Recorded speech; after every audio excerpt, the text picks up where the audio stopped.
Hello guys, তো দেখো আমরা এখন বাড়ি চলে এসেছি। নিজের মতন সব নিজে নিজে বাড়ি চলে গেছে। আমরা ওইদিকে বাড়ি চলে এসেছি, দিদিও চলে গেছে, বৌদিরাও। আর এখন আমরা বাড়ি ফিরলাম। এখন ঘড়িতে বাজে 7:20 আর আমরা বাড়ি থেকে বের হয়েছিলাম 6:30টার সময়। মানে 6:30 না, মানে 6টার সময় বের হয়েছিলাম, মানে 6:30টায় ট্রেন ছিল। তো দেখো আমরা বাইরে গিয়ে বাইরে যদি হাওয়া পাই, আমার মুখ চোখ অবস্থাটা দেখো কেমন হয়।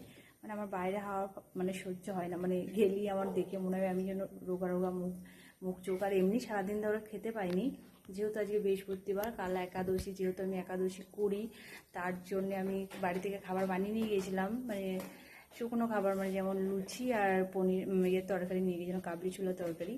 তো ওটার কত ভালো লাগবে বলো, সারাদিনের মধ্যে একবার যদি না ভাত পাই, তাই না বলো? তো খেতে পাইনি, তার জন্য আরও মুখ চোখের অবস্থা এরকম হয়ে গেছে। তো চলো, এখন আমরা বাড়ি এসেছি, এখন জামা কাপড়গুলো চেঞ্জ করি। তো দেখতে পাচ্ছ কী অবস্থা। তো চলো বন্ধুরা, টাটা।